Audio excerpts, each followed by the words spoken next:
You're listening to Agile Ideas, the podcast, hosted by Fatima Abuchi. Hi, everyone, and welcome back to another episode of Agile Ideas. I'm Fatima, CEO at Agile Management Office, Mental Health Ambassador, and your host. On today's episode, I am speaking to Ryan Chaffey. Ryan is the Divisional Manager of the Enterprise PMO at Yarra Valley Water, and he has a strong background in enterprise portfolio management. He's skilled in strategically steering the planning and execution of initiatives to help executives translate strategic roadmaps into established programs of work that deliver optimal value to organizations. Ryan is experienced in portfolio and EPMO management, value and benefits realization, strategic planning and capital budgeting, as well as governance frameworks and approaches. And we're going to talk through all of that and more. He's held senior roles in telecommunication, financial services, entertainment, education, and the public sector. And for the last 3 years, Ryan led the AIPM PMO community of practice, which was known for delivering valuable professional development content and opportunities, as well as being a certified practicing accountant and a project management professional. In today's episode, we speak with Ryan about his journey from finance to becoming a PMO expert, discussing the synergies between financial management and project governance, as well as highlighting the challenges and best practices in PMO functions across different industries, the importance of executive alignment, and the evolving nature of PMOs. Ryan also delves into the effectiveness of prioritization and doing it well, cultural aspects of stopping projects, which we don't do enough of, and the critical role of change management.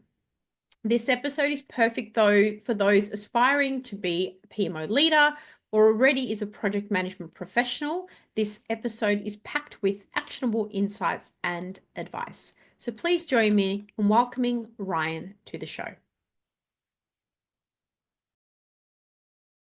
Ryan, welcome to the show. Lovely to be here. Thank you for coming here. I know we have been talking about talking for a while, so it's good that we're finally doing it. I know there's probably a lot we're going to talk through, and I'm just keen before we get into sort of some of the specific areas of expertise that I know you'll bring today. Tell us a little bit about your backstory. Like, how did you get to where you are today, to what you're doing? How'd you fall into project management, governance, all of that? Spend a few minutes telling us about that. Yeah, so my background is I'm a chartered accountant, and in the 15, 20 years ago, I was very much in finance-centric roles, management accounting, finance management, and an opportunity came up with the organisation I was working with to kind of work in a PMO. And there's definitely a lot of synergies between financial management and the skill set around financial management to move into a governance role. And what I really was excited about is the broad depth of how a PMO operates and the opportunities to help shape a PMO, leveraging some of those finance skills. I've been in portfolio management roles, I've had leadership roles setting up PMOs and establishing best practice capability. And what really excites me about being in the PMO function is I get to take the story around the numbers and add a lot of color to them. Because, as PMO professionals, we don't just look at the numbers, we'll look at scope, we'll look at time, we'll look at benefits, and we bring all that together. And I think PMO functions can add a heck of a lot of value to their finance counterparts. And it's really exciting space to be in because it's multifaceted and, very, very unique. And when you started your accounting journey, which I think probably the most valuable skill outside of, communication and leadership is the financials. I always sort of say to people, if you're trying to sort of specialize in a particular area in projects and PMO land, it's like the finances are the most powerful. So I think you're at an advantage having that lens. In terms of like your moving from, in the first organization, you've now moved to across different industries. Have you found that the PMO landscape across industries is fairly similar? Does it change? What are the kind of characteristics that sort of change as you move industry? Yeah, so having worked in a lot of sectors, I think there's definitely a lot of parallels between the PMO and portfolio management function in a lot of the different sectors. Although how I've found PMOs across different functions, their service offering does depend on the type of organisation. Obviously, it's a public sector organisation, there's more regulatory considerations. If it's a private sector organisation, it's more profit and state shareholder led. And I think, one of the things that I've found is there's definitely some common challenges. Bringing the information up for insights to exec is always a common challenge. Lifting project management maturity is a common challenge. And to do all that, and I guess one of the other things that I've realized is, PMOs and EPMOs need to constantly reinvent themselves and be aligned to the organizations that they serve with, which organizations do go through rapid change. And how, as a PMO function, can I continue to deliver value? Because a lot of PMOs don't always survive and last. And I've seen that's a common thread through all the functions that I've been in. You can't take your existence for granted. And, like when you're thinking about that executive insights, I think we know for a long time that it's been hard to try to either articulate the value or convince the execs. You're either in the positive light or a negative light, depending on their past experience. Is there a time where you've maybe had to articulate the value of the PMO, either to grow it, to scale it, to keep it? And is there any examples or any advice you can give to someone who maybe is early in their journey that are thinking like, we want to grow this and we just don't know how to get the executive support? So coming to an organisation and establishing a greenfields implementation of an EPMO or PMO that has very low maturity, not only in project management capability, but also data and insights, I think the sell to the exec is got to be looking for those quick wins. Because, a maturity journey for an EPMO or PMO could take years, and more often than not, executive appetite is not patient to wait around for the years because of the investment in dollars is what it takes to set up a PMO. So quick wins are really important. And also selling them a vision, because, PMO and EPMO can promise getting the data aligned, having a PPM tool that provides those insights to be that strategic partner to the exec team. But that takes time. And I guess on the way, being really clear and managing expectations with the exec team about what's achievable in what time frame. So small, quick wins, it's kind of rallying that support at the exec level is really crucial, because more often than not, you're not guaranteed that exec support. And, as exec teams change and organizations change, I think that's the number one thing, rallying around that support to the continued investment in the function, managing expectations, because the value from these investments takes time. And it's probably a good point, because especially nowadays we're seeing that iterative value drivers, which projects focus on. And I think the PMO landscape needs to shift to that as well. Gone are the days, I think, where we spend so much months and months and months creating all these frameworks and then find that nobody uses them. So I resonate with that specifically. When thinking about, again, talking about the executives, and we talk about, you spend a lot of time translating strategic roadmaps into actionable programs. Like a lot of PMOs don't necessarily get involved in both the governance and the delivery. So when thinking about doing that, what are some of the challenges you've encountered, particularly when you're at an enterprise level, which you've been many times, and you're trying to, I guess, get everybody on board and aligned, and you can't deliver everything. So talk me through how you manage that, particularly when you've got so many disparate views and opinions. So I see the value of the EPMO, I think I like to call it as like the holy trinity. So it's linking strategy, it's linking finance, and linking delivery. And that's where I see the value of the EPMO is. So translating a strategy into those actionable programs is really critical. And I guess there are a lot of challenges in that, because more often than not, strategy can have really lofty, vague ambitions that are, what does that mean? What do we actually need to do as an organization to deliver on this strategy? And where the value of an EPMO comes in is really providing, portfolio prioritization, investment governance to ensure that we're investing in the right things to actually turn our strategy into a reality. And it's challenging though, because sometimes, there can be a lack of clear prioritization. So, executives set these broad strategic goals, and then teams struggle with what to focus on first. I think also it's really critical to have alignment between your senior leaders and the delivery teams, right? Because too often than not, I've seen investment driven bottom up, where someone's got this great idea within a business unit, we need to spend money on this. And you validate, well, what's the strategic outcome? Oh, they're coming up with it retrospectively. So there needs to be that connection between how things are actually delivered and the leadership team and the strategy. And PMOs and EPMOs play that crucial role through governance, through the frameworks, through having enterprise portfolio management processes. I think is really crucial. And I also think, in turning a strategy into an actual a program, I think PMOs can't have too rigid a governance, because more often than not, I've seen organizations at the mercy of bottlenecks with rigid PMO processes and governance and frameworks that's not fit for purpose. It actually slows down an organization's actual ability to translate a strategy into actual execution, because they're getting constrained by governance and red tape. And I think, EPMOs, PMOs these days will quickly fail if they're not responsive and adaptable to the needs of the organization. And then how do you see, like, one of the things that I see typically as a consultant is I find that a lot of the time some organizations spend a considerable amount of time doing their annual planning. And of course, there's some quarterly elements as well. But then when it gets to the end of that cycle and you're planning the next one, I feel like they neglect a lot of what they set out to achieve, 12 months prior. So it's like, how do we bridge the gap between what we said we're going to do and what we're going to do moving forward? So first things, one of the ways that I've always approached that is having an enterprise roadmap that's multi-year, because too often than not, your planning processes can be very much a finance-driven annual budget process, and sometimes those processes miss the bigger picture. So having a multi-year enterprise roadmap for all the things linked to strategy, so it's very clear of the link.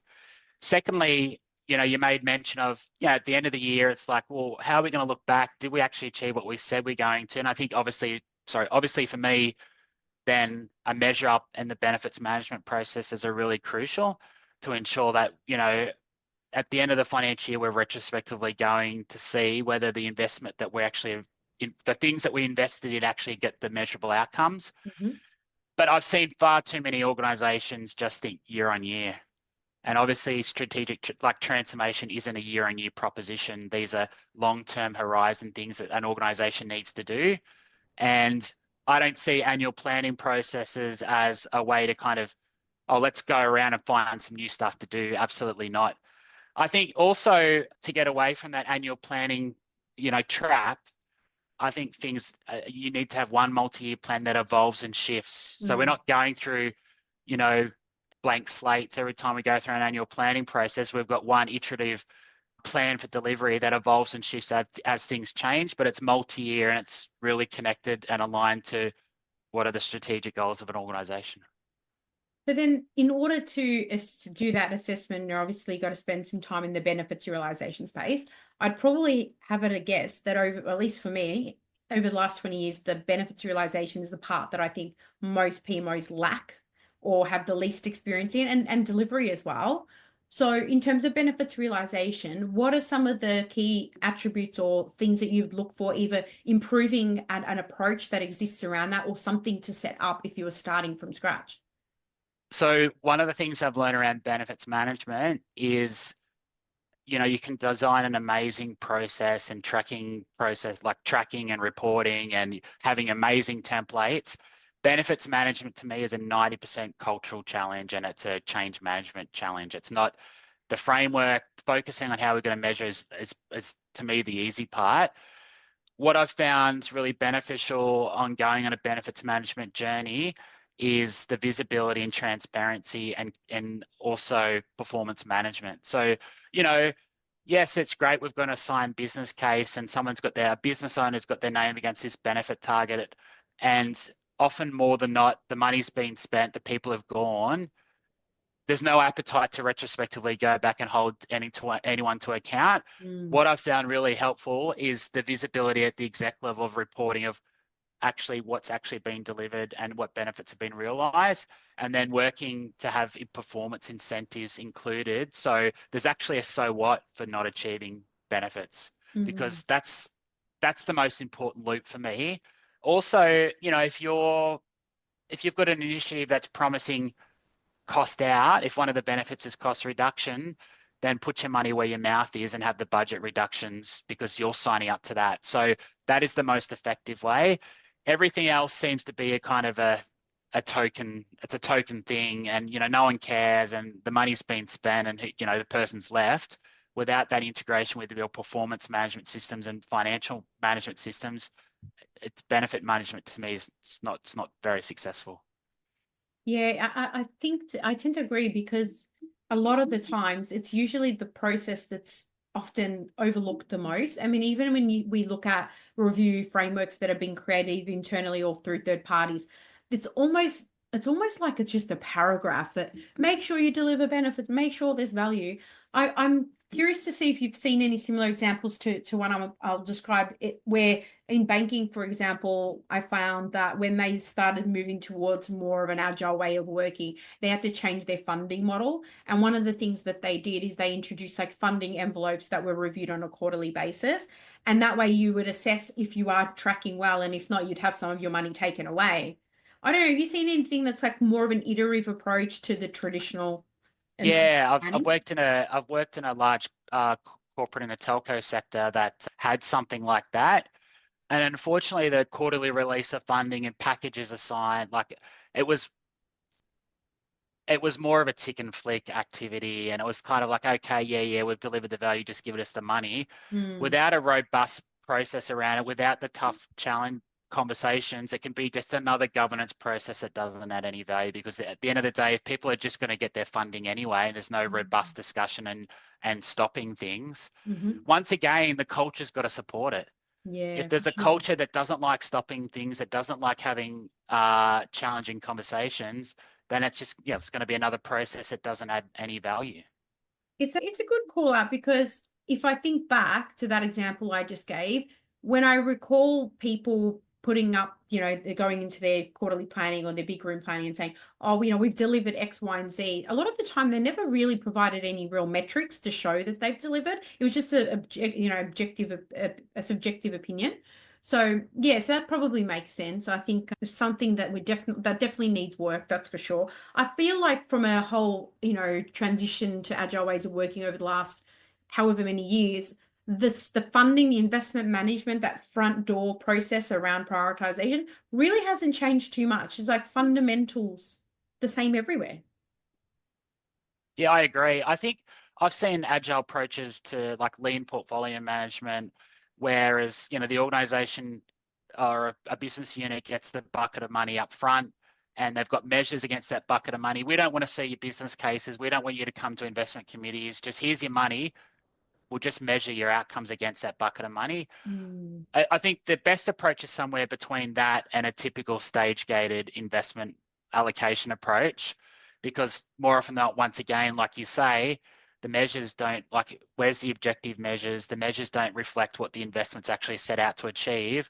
And then you've got people spending the money on stuff they shouldn't be, that don't actually get the outcomes. And then thinking about the fact that I sort of go back to the cultural comment, there's so many different managers that each have their own style. Some are better than others. And one of the things that I think has been really challenging a lot of the time we find, so I would say the most complex area has been pipeline demand prioritization for every client we've worked with.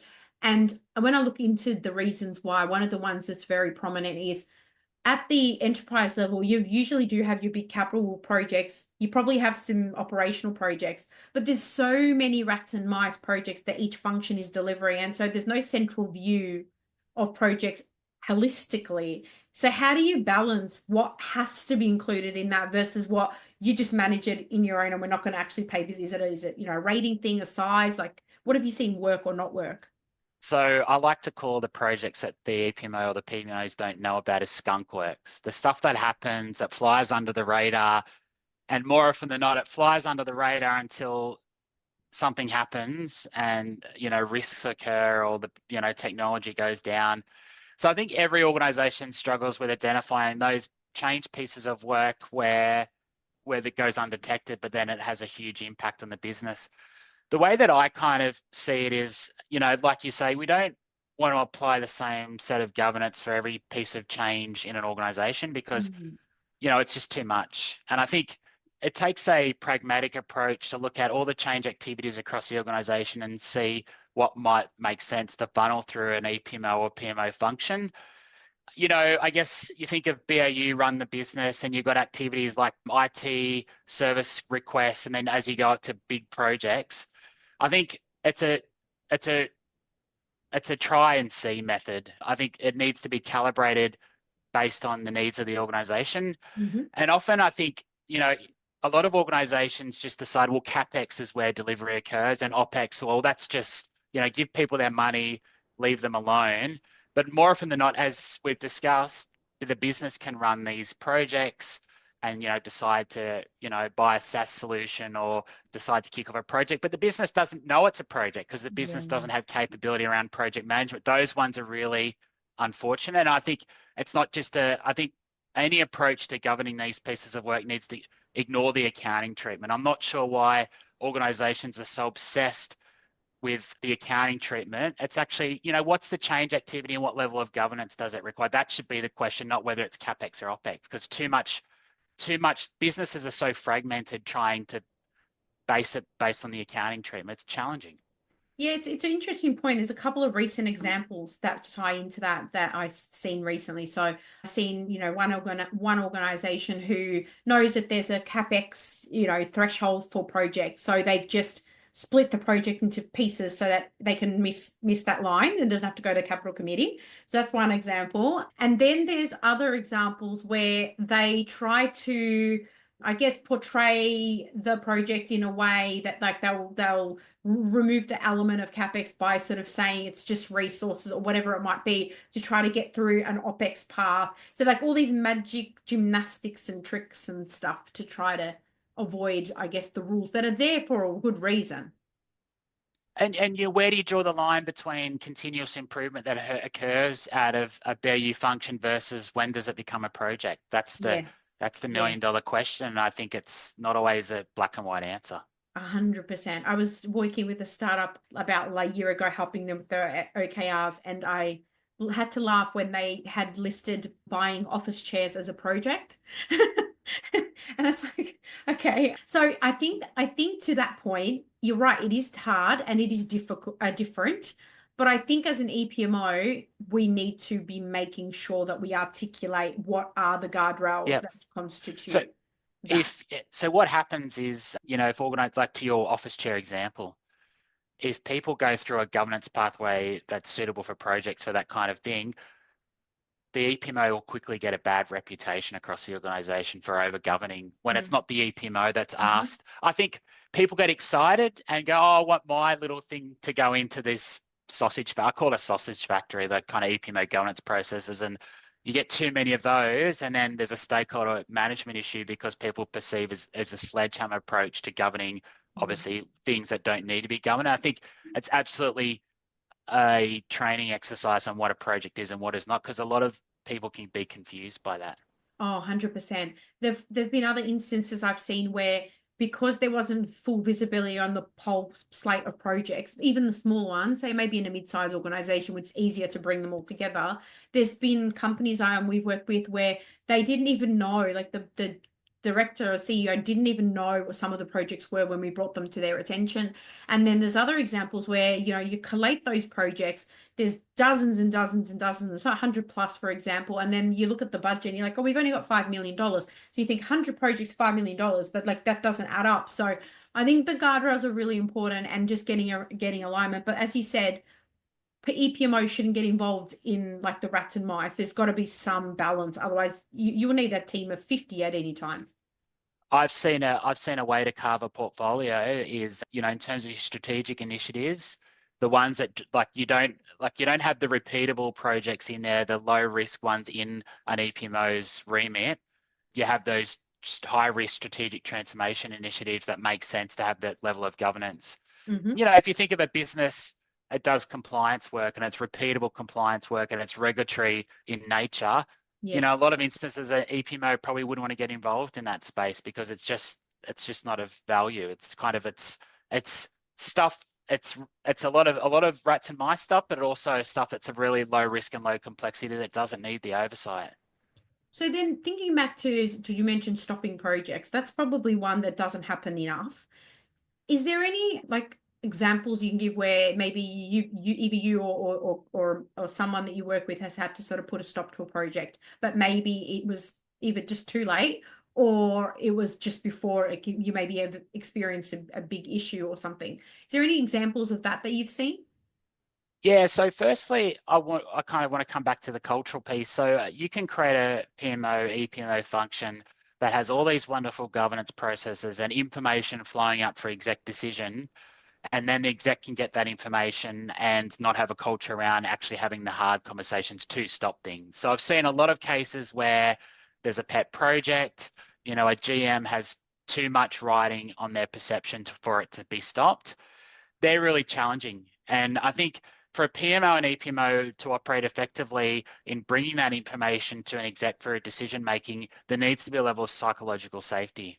So, to feel comfortable that they can challenge, firstly, and then also feel project managers that are reporting on these initiatives also feeling the emotional and psychological safety to actually call out issues. Without those foundational pieces in, you're not going to have a robust discussion, and you're not going to have an exec team that's going to have the courage to stop things. Yeah, that's and unfortunately, my experience is the stopping or cessation of a project was always too late. It seems to be when risks have eventuated, when damage has been done, reputational damage has been done to a business. I haven't seen a lot of businesses do it well. Once again, I think you need the culture to support them to do it well. I think that's a really fair point. And the reason I think that is find that a lot of the time where there is conflict is because there are some pet projects that continue to run, or maybe someone's more influential in the way they speak and they get more funding and things like that. So one of the things that I would stress to anyone listening where they're developing a prioritization process is make it fair. So it's the same for every manager, regardless of their tenure or, their seniority. I find with any approach to prioritization is the gaming that occurs with any kind of prioritization model, the underestimation of the cost, the overestimation of the value, the underestimation of how long the time takes to deliver the value. And particularly earlier on in the project lifecycle, that does seem to be a big of a problem. And I guess then, what role does the EPMO play in normalization of those inputs to, once again, to your point, to make it fair? So it isn't who screams the loudest. It isn't who's gaming the prioritization methodology, because all those things can be challenging to face into for an EPMO, particularly when, like you say, there's pet projects that have a lot of reputation riding on them. It's challenging. And then thinking about just in terms of trying to decipher what to focus on when in a lot of organizations you've got your business view and you've got your technology view, and you supposedly business drives what tech's going to do and vice versa. When you're doing prioritization, do you typically find that you've got to bring all of the different groups together or are they separately prioritizing and then coming together after to reprioritize? Like, what's the approach you find that works in a bigger company? So firstly, in a lot of organizations, and like we've discussed, I think technology is generally a bit more mature in terms of planning and delivery. And more often than not, technology functions can hold the business groups to hostage. So where I've seen it done really well is the business leads the prioritization in terms of a business roadmap that's aligned to the business strategy. Because it should be business first. The business should be leading what the tech function does. And then the prioritization from the technology function is about supporting the business roadmap. Often, obviously, technology has its own investments in kind of keep the lights on, making sure the systems operate. But where I've seen it done really well is that you've got a business roadmap that's clearly laid out, and you've got the technology roadmap underneath it. So it's well understood about how technology supports where the business is prioritizing. But like I said, it's still needs to be a measured approach, because then the systems that need to maintain and fail fix and stuff like that, that's where I've seen it done really well. And, I think when technology functions prioritize investment, it should always be linked to the business outcomes they're trying to achieve as well. So you've got a list of things, systems, processes, capabilities that a technology function is trying to implement. it always needs to be anchored back to what business outcome and business value are those investments trying to achieve. Because more often than not, you might get a CEO that's excited by the next big platform or shiny new toy, and it's build it and the business will come. I've seen that done in a lot of cases, and you've got a ridiculously expensive system that's not adopted and not used by the business, and it's wasted money. 100%. And it goes back to sort of what we said just at the top of the call earlier, where a lot of teams and functions bring in things and they don't have any thought for the consequence of those things, and that's a problem in itself. Often technology functions can have so much investment behind them, but like I said earlier, they hold the business hostage. And I think it's remembering that technology functions are there to serve the business, because sometimes organizations can forget that. They're an 100%. enabler. Technology is an enabler. 100%. Yes. Unfortunately, not everybody is on the same page with that one, as we continuously see the sort of push and pull struggle between business and technology teams. But that's a whole nother podcast episode. Thinking about the tools and the uplifting of capability. So I just wanted to talk about a couple of things. So the role of change, we've got, a lot of, I feel like there's a bit more of a move towards better aligning change in PMO. And in some organizations, there isn't a change function. So I feel like PMOs need to wear partial hat. What's your view on the role of change in governance delivery PMO? Like, what are you seeing in this space?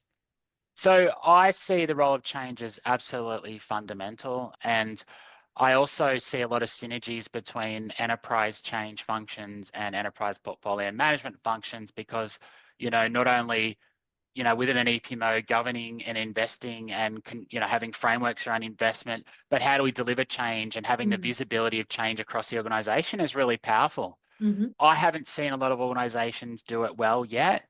And I know I've been part or connected with a few goes at doing that, but I understand it theoretically, but the implementation is absolutely very challenging. And I guess, how valuable would it be to a business to see your program portfolio roadmap, but overlaid with change, right? Overlaid with how it's being impacted the business, what are the change windows, and having a strategic change roadmap and understanding the impact on people, I think closes the loop.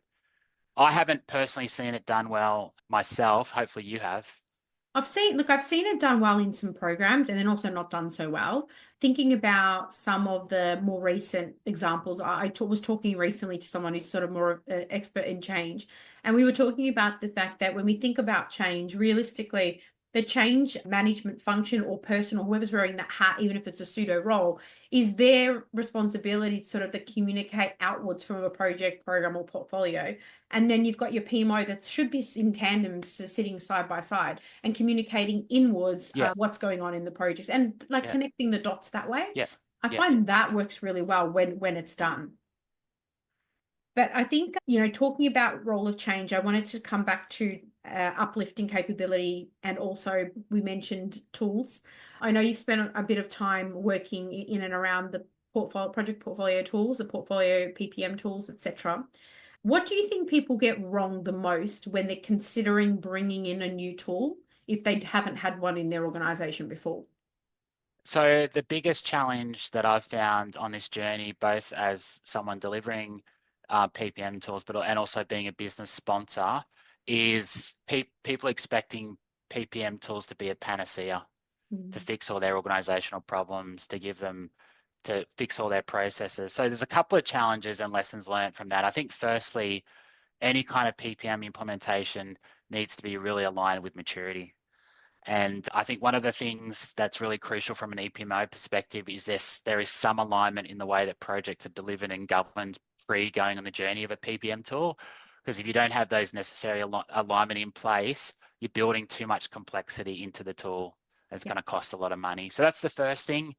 Secondly, the rollout and implementation needs to be in line with the capability of the organization. And a lot of these PPM vendors are showcasing AI technologies, and you click a button, it generates a business case and writes your risks. You don't have fundamental capability on knowing what good risk management looks like or knowing how to write a business case. The AI is not going to solve it for you. I think also a big thing for me is, The benefit of a PPM tool is really around the aggregation of information for decision making. That's what I see the benefit of. And if you've got groups that operate in silos with different data structures, different processes, and different ways of working, it's very hard from an EPMO perspective to derive the value from having an integrated data set for those insights. I think that's really important. I guess another lesson learned for me is around having an MVP for day one. So, my objective as a business sponsor is to get adoption and people to use the tool, because obviously without the information flowing in, without project managers using it, rubbish in, rubbish out, you're not going to get the outcomes. So once again, it needs to be minimal customization, really easy to use, no bells and whistles. We want to encourage people in, get quick wins from the tool. And one of the ways that I've sequenced some of the implementation of PPM tools is what are the things that we can do as an organization that are the lowest effort, but they deliver the most value, and then build momentum in the adoption. So one of those things that I like to prioritize is reporting. Everyone likes reporting. Everyone sees reporting, goes straight up to the exec. Hey, this report generated, the tool, it's from our new PPM tool, gets excitement, helps continue the momentum of the change. I also, in the PPM space, there seems to be it's a complex environment because you've got vendors that traditionally operate in the PPM space, and you've got vendors that kind of sit outside of that offered modularized PPM solutions. So what is a PPM tool and what isn't? It's murky these days. You've got, products that are traditional project portfolio, but you've got task management, you've got strategic portfolio management, you've got ERP systems that have PPM modules. So I think it's really important to be clear from the very start what you're hoping to achieve from it. And because you could easily get confused and muddled up and end up with something that's not, not fit for purpose or not actually set out what it's meant to achieve. 100%. And I think I really agree with that murky comment, because I've seen like 10, 15 years ago, there was a product, for example, that was introduced to me that had some really cool AI-esque features in it, like I can't remember the terminology for it, but project sentiment analysis, that's it. And then in the recent years, I've been demo after demo seeing all these different products. And at the moment, they seem much of the muchness. They're all very similar. They look very similar. And a lot of them tend to have everything and anything, which becomes messy because not every organization needs everything and anything. So if you bring in a mature product into a less mature environment, you're going to spend more time trying to figure out how to use it, and not set up right, matching to an existing process is going to cause a huge amount of rework later. And then what will happen, another example is recent years, a client who has invested hundreds of thousands of dollars per annum in license fees and support, and they don't use any of it. And I think that overall, there's probably like 3 people using a software where they're paying for like 100+ licenses. So it's just messy. And I think we've got to take a step back and treat bringing in a PPM like you would any other project, not just buying one off the shelf because you can plug and play.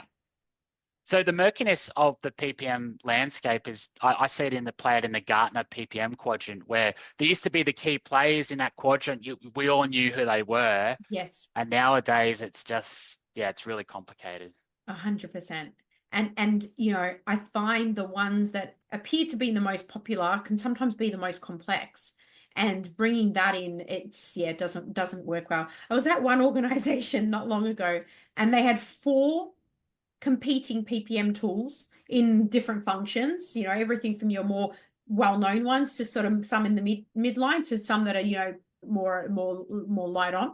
And that each one of those 4 areas, because you wanted to get data in there, started to engage at different points of the year with their finance teams to try to bring finance data in there so they can do reporting that's actually useful. So finance is the one that raised this flag going, and so they had to shut those projects down and then reassess and actually take a step back and evaluate and analyze what the right approach is for that. So it's definitely a very messy process. But anyways, we're almost at the end of our time today, right? I know we probably could keep talking about all the wonderful things you're also doing in the community of practice space for PMOs, which I'm sure we can find out more from you about that. But one of the things I want to end with is if there's anything else that you think that you'd like to share with our listeners, a call to action, a piece of advice, or a question to ponder today. So for me, I guess the biggest learning of being a PMO and EPMO function, as I said earlier, is you can never take your existence for granted. Organizations change and evolve, and I think as a PMO leader, you need to constantly reassess and reestablish what your servicing offering is to a business, because you can't take it for granted. One of the things that I've seen play out is PMOs can be rigid. They can come in, they can be framework evangelists, and they can forget the reason why what problems they're set out to solve and what value they're trying to bring to a business. And I think where PMOs and EPMOs, well, particularly EPMOs, is the way survive and prosper is that continued exec alignment and buy-in, and that to me is fundamental, more so than the frameworks. Like the frameworks, to me, there's too much focus on frameworks and tools and templates.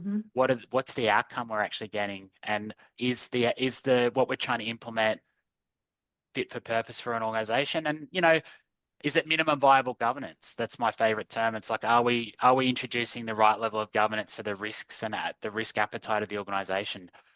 That's the things that are most important. What framework it is, it's irrelevant to me. It's not important. I like that minimum viable, the MVG. Yeah. I like that. Have to use that. I think, it's a really good call out. And I think, to your point, you don't want to assume that what you did in the previous organization is the right thing for that, just because you did it really well, because every company is different. So I think everyone can agree to that, or hope they can agree to that. And the focus on the why. Because, as a non-project practitioner, a lot of people, well, the what is the framework, but why? Why do we have a framework? And the why is often not clear enough in a lot of these. Yeah, I agree. And project management doesn't mean much to some people that are not in project management. We got to remember that. So that's why the why is so important. I love it. So Ryan, where can people find you and stay connected with you? What's the best place for them to reach out? So reach out on LinkedIn, and I'm always open for chats, coffee, and networking. I'm always looking to kind of build new relationships and hear what others are doing in this space. Amazing. Well, thank you, Ryan, for your time and your wisdom. We very much appreciate it and look forward to seeing more of you with all the community practice work that you've been doing as well. Lovely to be here. Thank you. Thank you so much for listening to this podcast. Please share this with someone or rate it if you enjoyed it. Don't forget to follow us on social media, and to stay up to date with all things Agile ideas, go to our website www.agilemanagementoffice.com. I hope you've been able to learn, feel, or be inspired today. Until next time, what's your Agile idea?